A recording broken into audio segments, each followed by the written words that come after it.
Boa tarde a todos. Eu gostaria inicialmente de saudar o Dr. Marcos, procurador do Ministério Público junto ao TCDF e demais autoridades presentes, também todos os participantes desse evento. Eu agradeço o convite, que me deixou bastante feliz. Eu tenho uma pequena apresentação, estou aqui com o controle, eu não sei se eu que ligo aqui ou vocês que ligam daí de cima.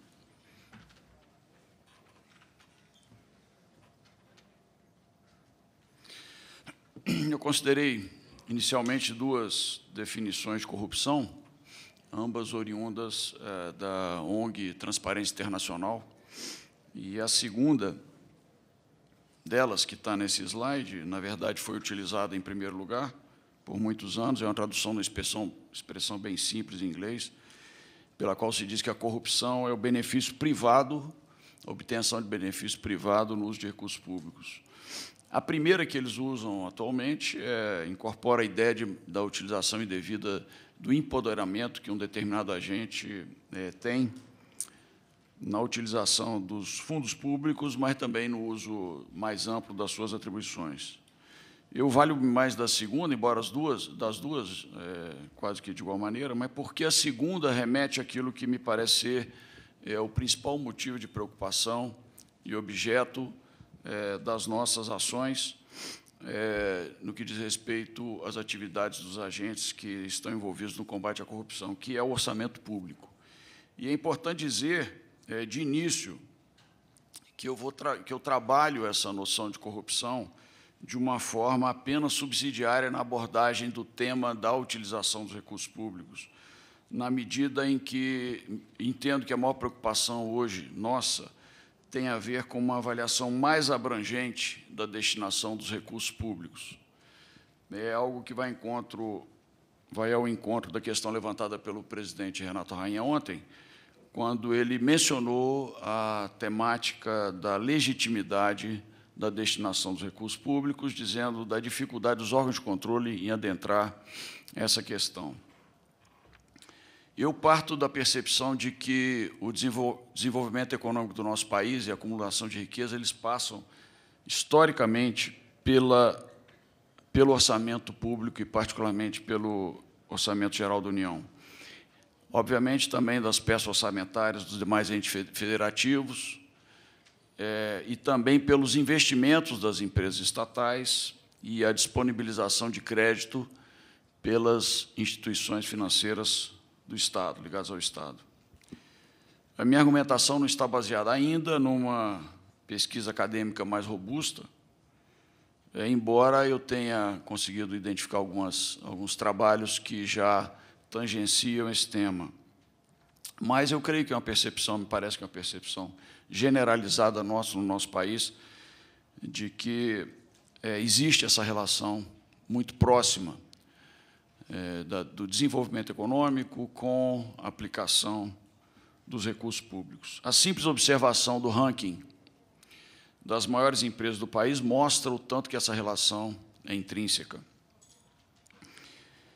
Em qualquer desses rankings que nós considerarmos, nós vamos ver, por exemplo, a participação de empresas estatais, como entre as maiores empresas do país, Petrobras, BR Distribuidora, Correios, algumas concessionárias de serviços públicos, aliás, várias, e várias empresas que são financiadas com recursos públicos, em particular oriundos do BNDES.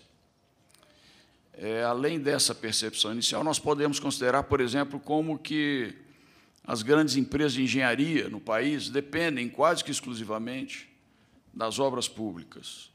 Os ganhos do setor financeiro privado estão diretamente relacionados com o financiamento da dívida pública, ganhos elevados. Os investimentos imobiliários dependem muito do FGTS, que, embora não possa ser considerado um fundo público, a gestão dele é feita pelo poder público.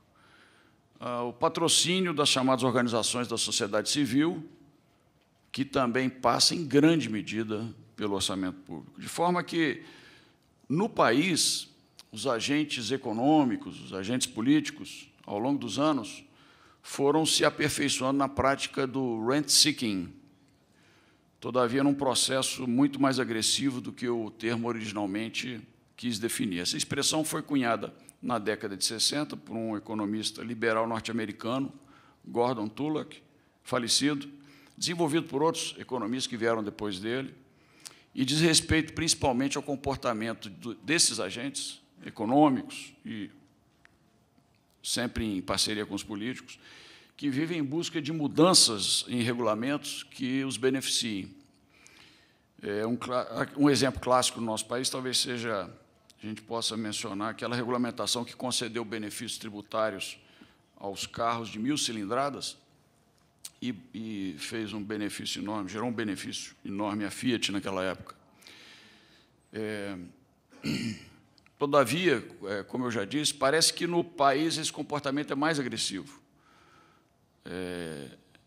na medida em que a captura que os agentes econômicos fazem em relação ao poder público não tem só essa característica de rent-seeking, ele talvez pudesse ser definido como budget-seeking, uma busca pelo orçamento, uma busca agressiva pelo orçamento.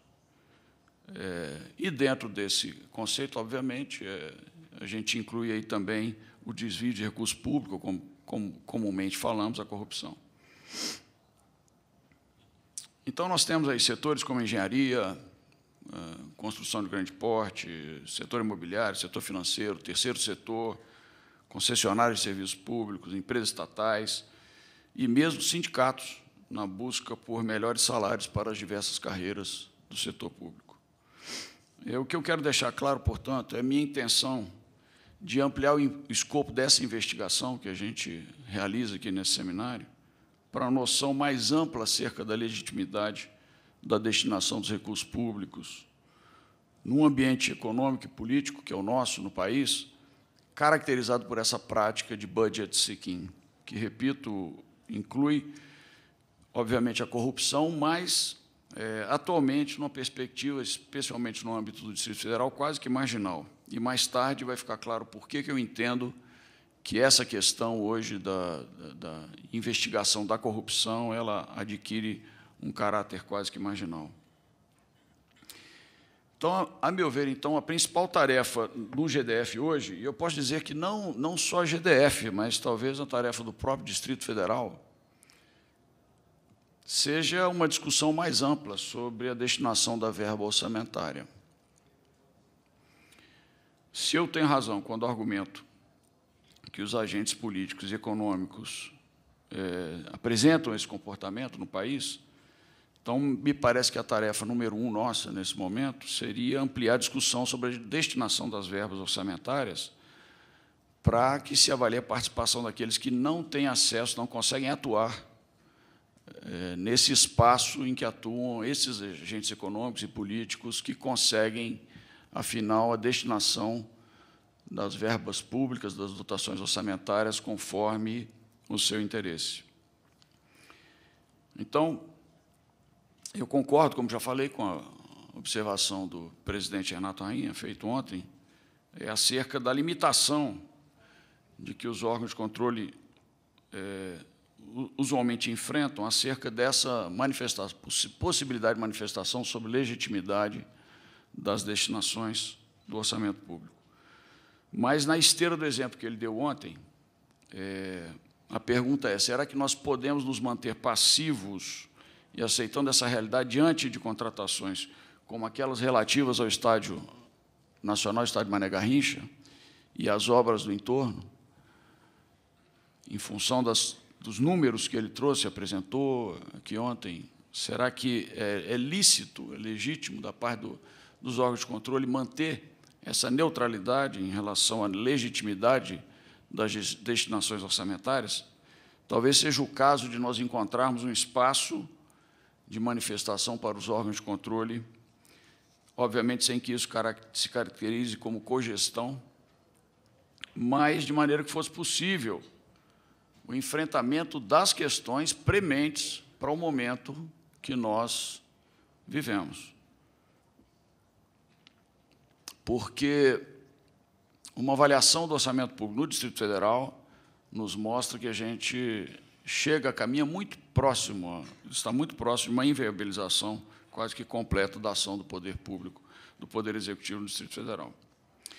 Mas, deixando um pouco de lado essa questão, retomando para uma temática mais afeta ao controle, e focando aqui nas questões tipicamente afetas a essas atividades, eu gostaria de mostrar rapidamente, e eu acho que eu esqueci de passar esqueci de passar as minhas slides. Esqueci de passar os slides. Enfim,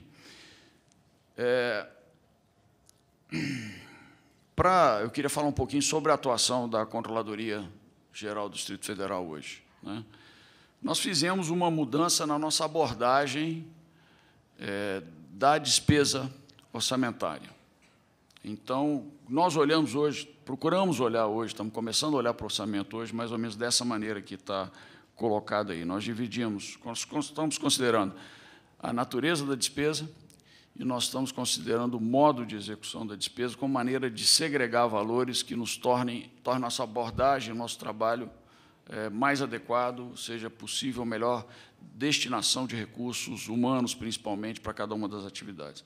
E se destaca, claramente, no orçamento do Distrito Federal hoje, se destacam as despesas relativas à folha de pagamento, ou seja, a pessoal. A partir daí, a partir dessa natureza de despesa, desse item de natureza da despesa, que é bastante significativo, as segregações que nós fazemos a seguir para as ações de controle têm a ver com o modo de execução da despesa.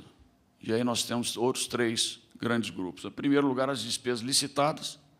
Em segundo lugar, as despesas que são realizadas mediante dispensa ou inexigibilidade de licitação. E também, em último lugar, outros modos de execução da despesa. Já eu dou um exemplo do que seriam esses outros modos de execução da despesa. No primeiro item, no que diz respeito à despesa de pessoal, nós identificamos hoje que 83% dos recursos orçamentários do GDF, incluindo aí o Fundo Constitucional, estão comprometidos com o pagamento da folha. O estudo que nós estamos fazendo, e estamos tentando melhorá-lo a cada dia, aponta para um total em torno de 90%, se nós considerarmos mão de obra terceirizada de diversos contratos, como segurança, limpeza e limpeza urbana.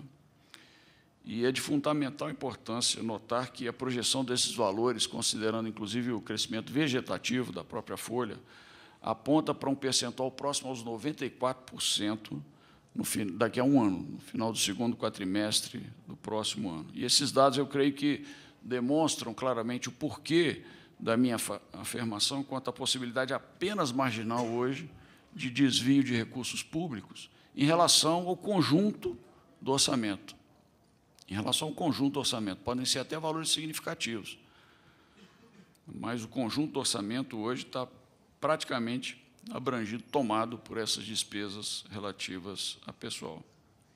Ou seja, considerando a conta feita com base nos valores acumulados nos últimos 12 meses, nossa previsão é de que a receita corrente líquida acrescida do Fundo Constitucional alcance agora 31,6 bilhões e a despesa total com pessoal e terceirização de mão de obra alcance 30,1 bilhões. Nós temos, então, o valor remanescente para todas as demais despesas de custeio e investimentos, obviamente, sem considerar a possibilidade de recursos tomados como empréstimo, nós temos uma disponibilidade de 1,5 bilhão de reais, alguma coisa em torno aí de 5% do orçamento, um pouquinho mais. Mesmo que a gente desconsidere a terceirização de mão de obra, ainda assim, esse percentual projetado para um ano ele vai alcançar 90% do total das receitas orçamentárias. Então, nesse ponto aqui, eu faço essa observação porque me parece que esse tema é o grande tema que tem que ser enfrentado no Distrito Federal antes de mais nada. E ele não se relaciona, ele não pode ser definido dentro dessa temática estreita da corrupção, mas ele é o mais relevante. É o que nós temos que nos perguntar acerca da legitimidade da utilização dos recursos públicos. Nós precisamos enfrentar esse debate. Todos nós aqui, acredito que todos aqui sejamos servidores públicos e, portanto, essa questão diz respeito principalmente a nós. E nós temos que enfrentá-la com uma avaliação mais ampla um debate com a sociedade, com a cidade como um todo, porque isso é uma questão que vai, em breve, trazer situações de muita dificuldade para o Poder Executivo no Distrito Federal. Mas, retomando lá aquela questão da segregação, a maneira como nós fazemos a segregação das despesas para as ações de controle. Retomo, então, o primeiro número de que a comparação anualizada hoje entre receita e despesa aponta para 83% de recursos destinados à folha de pagamento. Quanto aos 17% restantes, nós vamos ter aí 7,5% de despesas licitadas, em torno de 4,5% de despesas realizadas mediante dispensa e inexigibilidade de licitação, e talvez até com, nesse caso, obviamente, com necessidade de um foco maior de controle, e 5% referentes a outros modos de execução orçamentária. Quais são esses outros modos? São os convênios, 3 exemplos, convênios, encargos de amortização da dívida, precatórios e algumas outras modalidades que estão aqui nesse grupo. Diante dessa realidade, parece-me, portanto, claro que a tarefa mais importante é controlar e fiscalizar a folha de pagamento. Essa é a nossa grande tarefa no momento, principalmente porque o GDF hoje tem um sério problema em relação ao seu sistema informatizado de gestão de recursos humanos, que nós temos tentado enfrentar ali.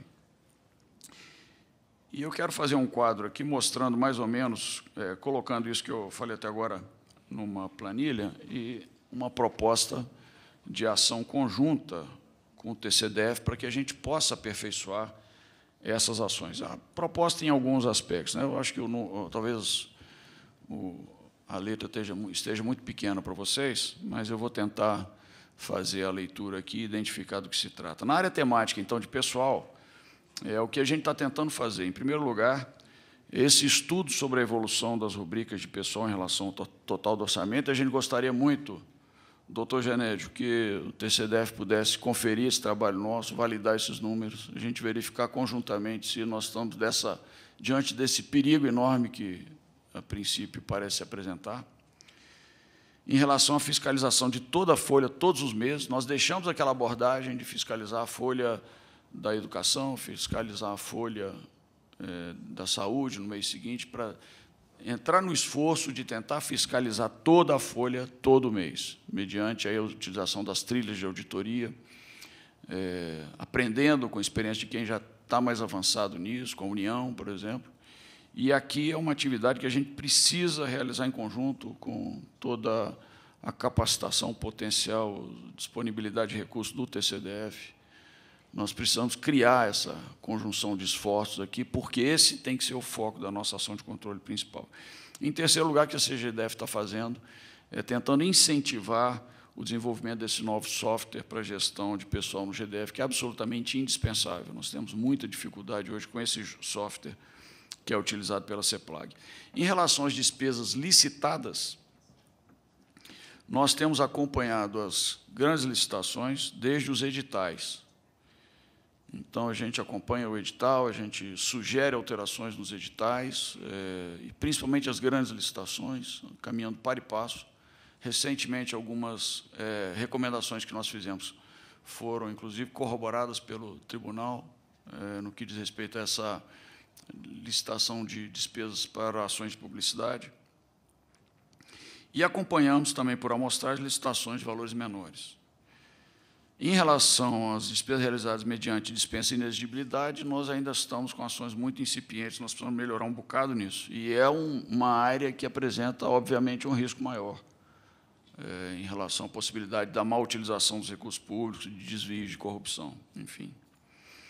Nesse aspecto aqui, eu gostei muito da apresentação do presidente Renato Rainha ontem, porque ele deixou clara a percepção dele, do tribunal, de que nós precisamos mudar, deslocar o momento de controle para realizar ações preventivas e ações concomitantes. É exatamente assim que nós temos tentado atuar ali na controladoria.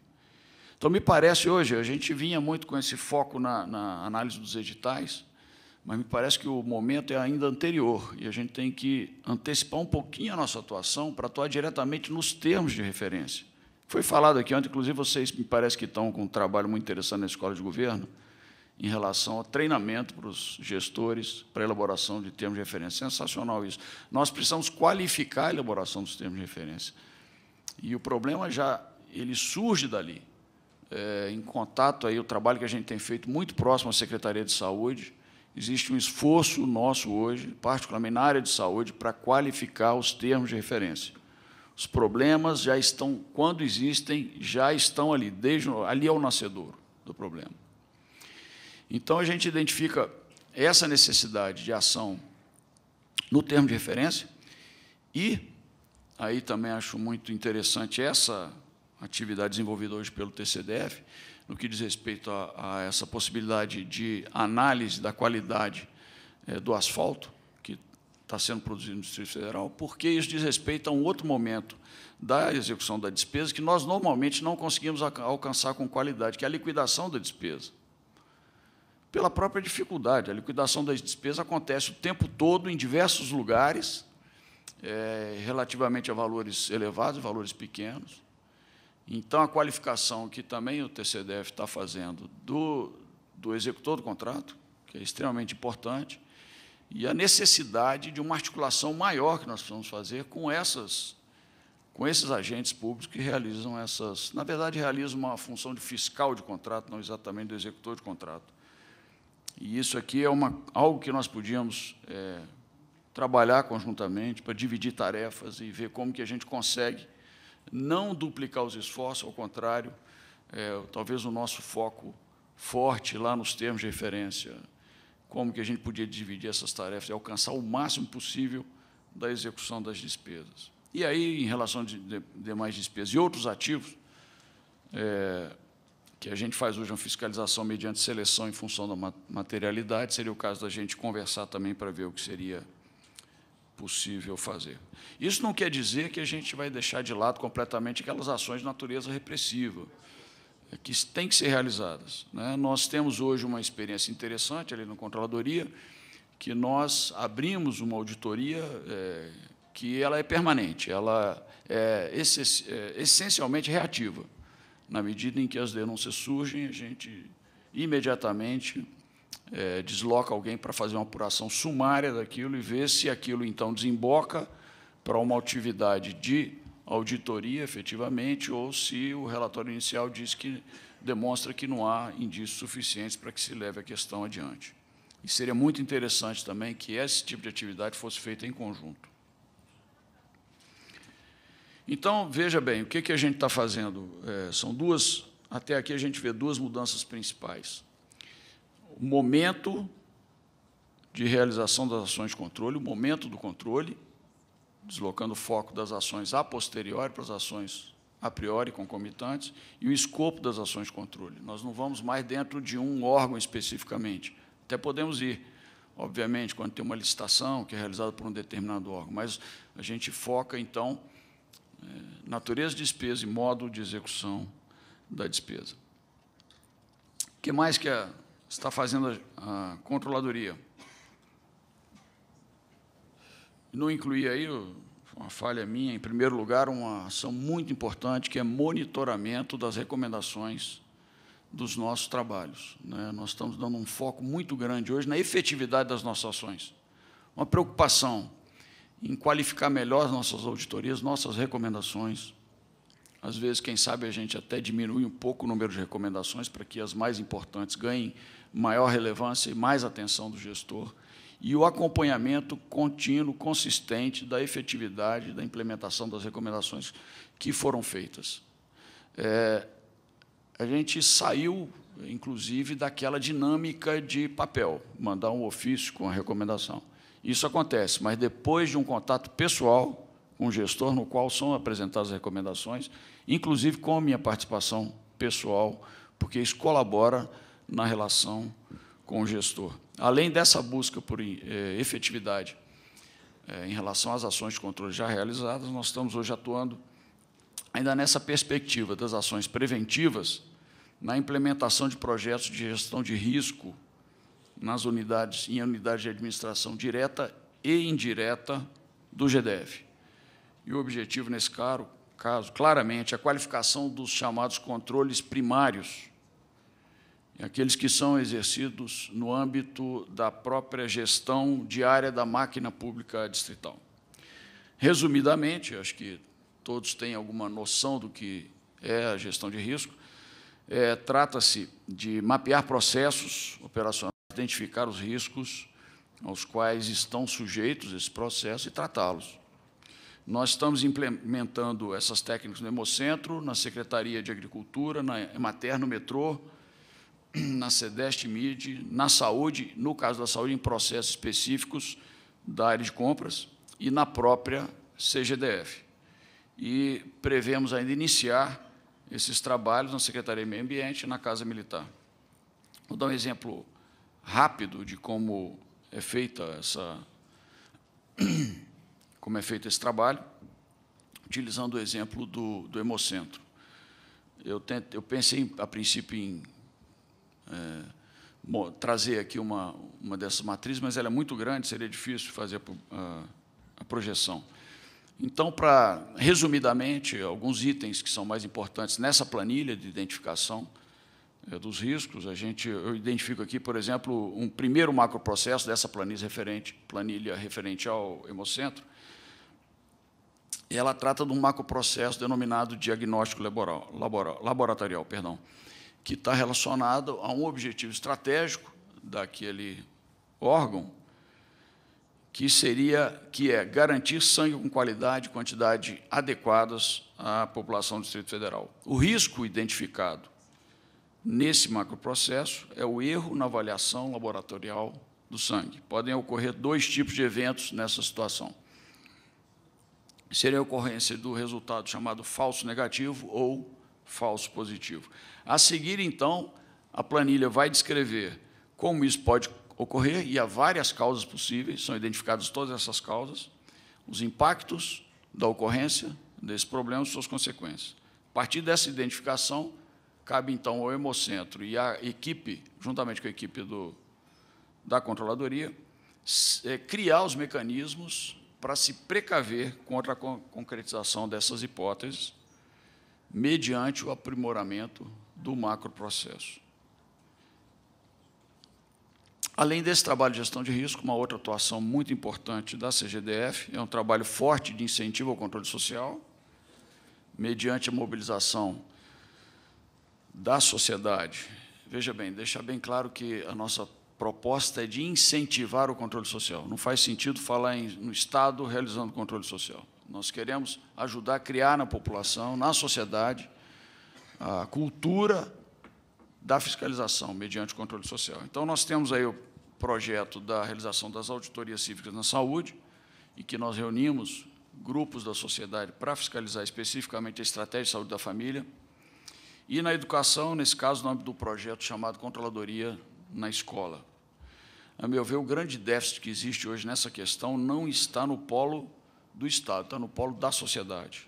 Nós temos avançado muito no Brasil, ganhado prêmios em âmbito federal, relativamente aos nossos avanços na área de transparência. Aqui no DF, nós vamos lançar um portal de transparência que, com certeza, será referência para todo o país, talvez até internacionalmente. Mas o uso que a população faz desses instrumentos é muito limitado, extremamente limitado. Basta dizer a vocês, por exemplo, que nós tivemos, durante 6 meses, 115 mil acessos ao portal da transparência, que parece um número até razoável, interessante, grande, mas mais de 60% desses acessos são simplesmente para consulta ao salário de outros.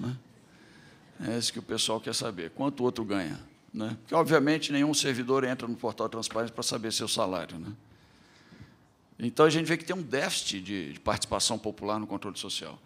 A busca por informações relativas às despesas se restringe a 5% do total dos acessos. Despesas realizadas por meio do orçamento público. Bom, já caminhando aqui para o final, retomando a proposta de ação conjunta, obviamente, que nós precisamos concentrar nossos esforços em ações preventivas e concomitantes à realização da despesa. como fica evidenciado. Mas, todavia, quase todas as exigências legais relativas aos órgãos de controle dizem respeito a contas, o que imediatamente nos remete ao momento a posteriori, a realização da despesa. As contas ordinárias, as contas especiais, processos que têm esse caráter de atividade realizada a posteriori.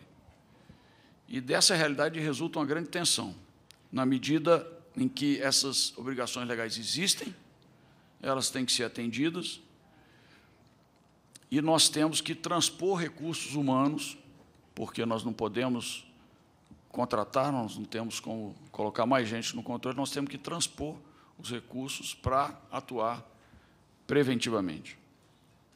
Então, esse é um ponto sobre o qual nós precisamos nos debruçar. Os órgãos de controle precisam debater isso. E, no caso do controle interno, ainda temos a questão da atividade correcional, que também tem a mesma natureza e demanda muitos recursos humanos para a sua execução.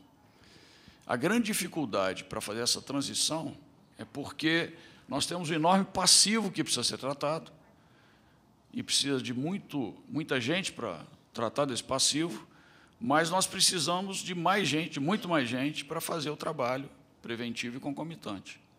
Então, nós temos, nesse momento de transição conceitual, filosófica e de concretude das ações de controle, nós enfrentamos essa tensão enorme.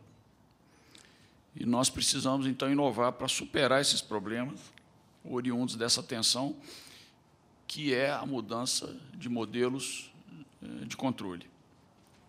Dentro desse espírito de inovação, de enfrentamento de problemas concretos e os mais relevantes da nossa sociedade, da nossa cidade,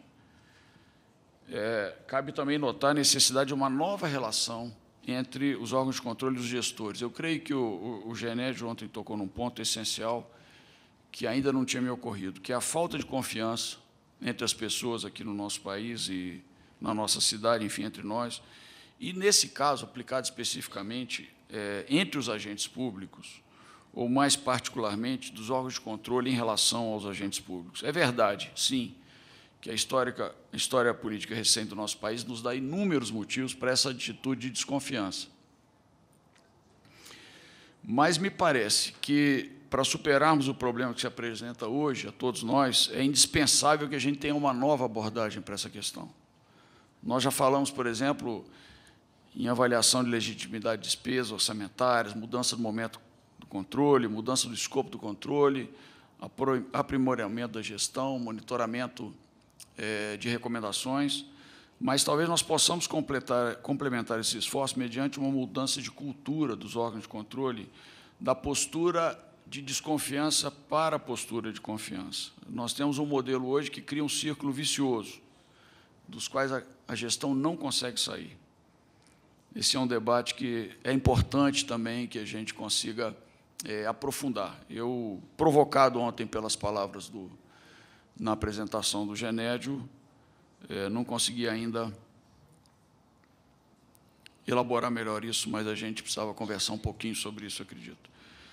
Eu gostaria de relembrar as palavras finais do senador Pedro Simão ontem à tarde. Ele nos falou que o presidente Michel Temer tem diante de si um livro aberto, a meu ver, para dizer que cabe a ele, está diante dele a possibilidade de escrever história, numa ou noutra direção. E me parece que essa mesma oportunidade está colocada diante de nós também, não é só do presidente. Nós temos que agir agora para superar o problema da corrupção e da má utilização do recurso público de uma maneira mais ampla. Mas, para que a gente consiga avançar, nós vamos precisar enfrentar as questões que são, de fato, relevantes, com coragem para inovar. A experiência do país em relação ao controle das contas públicas até hoje mostra que estamos devendo muito. Estamos devendo muito. Eu venho do TCU, tenho experiência de controle externo, agora estou tendo a experiência de controle interno, e, de fato, a gente não conseguiu ainda fazer um controle que consiga enfrentar a problemática da corrupção e da má utilização dos recursos públicos de uma maneira mais ampla. E, para encerrar, ainda lembrando o senador, é interessante destacar o fato de que, a despeito de todas as razões que ele teria para desistir do país, até mesmo em função de tudo que ele contou ontem, tudo que ele presenciou ao longo dos últimos anos, O que ele faz hoje é caminhar pelo país tentando provocar o debate, a reflexão e engajamento do cidadão, particularmente dos jovens, nas questões importantes da vida nacional. Então, diante de um exemplo desse, me parece que não nos resta, não existe para nós o direito, a possibilidade de desanimar diante dessas enormes dificuldades que nós enfrentamos a cada dia. Eu espero que todos nós possamos chegar aos 86 anos que ele tem, com tanto vigor e esperança que ele demonstrou. Isso foi o que realmente mexeu comigo, o tanto de esperança que ele consegue carregar depois de tantos anos. Acho que é isso, acima de tudo, que nós precisamos. Muito obrigado.